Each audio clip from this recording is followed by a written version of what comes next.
What I'm about to share with you, it's not really a story. It's more of a historical record. My attempt to piece together what happened during what we now call the Great Calibration, using what little we have left from the unredacted files.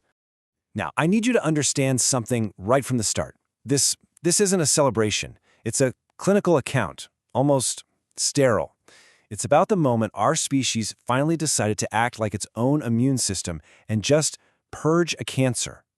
There was no passion here. This was just cold, industrial, and absolutely necessary. You know, this quote, it really gets to the heart of the whole thing. It captures this deep conflict we all felt. On one hand, we were so happy for the freedom you would all have. But on the other, there was this profound sadness that we were the ones who had to do it, the ones who had to tear it all down. So to really get that feeling, you have to be there with me. That morning, at the Capitol, the air was just thick, but not with shouting, not with protest chants, no. It was thick with the sounds of something else, a grim symphony that had already begun. It was, for all intents and purposes, a funeral dirge for a world that was already dead. And there were 2,000 of us, 2,000 men, standing in a formation that, well, it didn't need a drill sergeant. It just was. And the silence, that was the real weapon. I'm telling you, 2,000 silent men all moving as one body. That's more terrifying than any army's battle cry. And it wasn't chaos. Don't ever think it was chaos. It was structured. A performance. A Dark Symphony, really. You had the percussion section, that deep, rhythmic glurp hiss of boiling tar coming from 100 cauldrons. The strings? That was the little stuff. The sharp sounds of preparation, the tinkle of keychains, the click of ignition switches. But the woodwinds? Oh, the woodwinds. That was the eerie, groaning harmony of the woodchippers, a constant, low drone that felt like it was sucking all the hope out of the air. I remember a young man, AJ. His eyes were just lit up with this fierce joy. To him, this was a new beginning, a victory. But for us, the ones who remembered the before, we knew what it really was. I told him, it's a necessary song, AJ. But don't you ever mistake a funeral dirge for a lullaby. It was an ending, not a beginning. And that's the sorrow right there. To understand why it was a dirge, you have to understand what we actually lost. And it wasn't just about tearing down a corrupt system. No, we lost a certain kind of comfort, a softness to the world that's just gone now.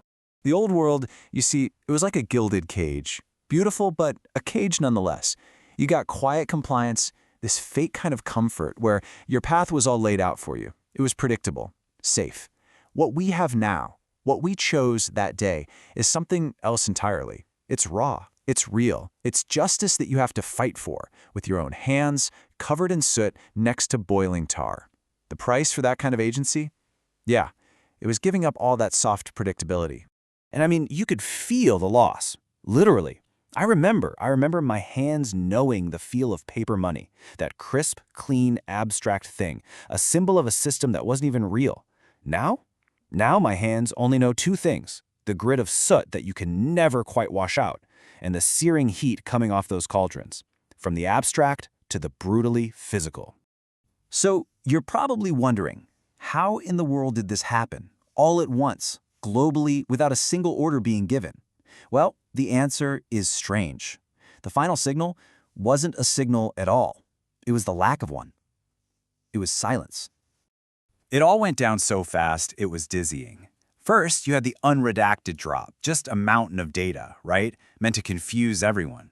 But some brilliant people figured out how to create clean copies. Databases that cut through the noise and showed us the truth, the absolute horror of the global harvest.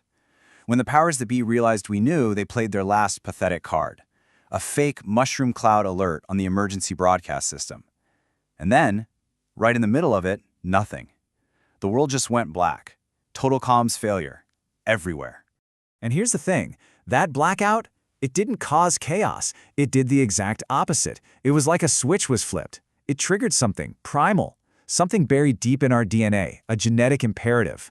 Once the threat to the tribe is clearly identified, and I mean clearly, there's an instinct to purge it. It's unstoppable. It's like a wolf knowing it has to take down the rabid one in the pack. And that instinct, it led to something the old files called the telepathy of the betrayed. It sounds like science fiction, I know. But how else do you explain it? How else do 2,000 men show up in the same place at the exact same time, carrying the exact same tools, when there wasn't a single text, phone call, or email sent between them? Not one. The coordination was like watching a flock of birds turn all at once, a hive mind. One guy reaches for a torch, miles away another one strikes a flint. Nobody asks for a light, nobody has to. Orders weren't given because they weren't needed. We stopped being individuals, we became one thing, a single organism, with thousands of hands built for one purpose: sanitation. And when that organism arrived at the Capitol, the most incredible thing happened. The police, the federal agents, the watchers, they were supposed to stop us. But they just stood down. They literally turned their backs on us, faced the building they were sworn to protect, and in that moment, they acknowledged the cancer inside it. They unlocked the doors. They didn't just step aside, they ushered us in. The reckoning had begun. Which brings us to the end of this record. It brings us from all the things that happened that day to one final and, I think, very challenging point. One that still echoes today. You see, on that day, the fake news, the narrative control, the Mockingbirds, they went silent. And that silence was replaced by a new sound, the honest, mechanical melody of the chippers. That low, constant drone, that became the new soundtrack to reality. It was the sound of consequence, and it was a promise of the absolute, perfect silence that would come when the work was finally done. So that's where this record has to end, with a question. And it's not a question about my generation. It's about yours. We paid a price. We gave up a certain softness to the world. And so the question for you is this, and you have to be honest with yourself: what comforts are you willing to surrender, willingly, for the stability that's on its way?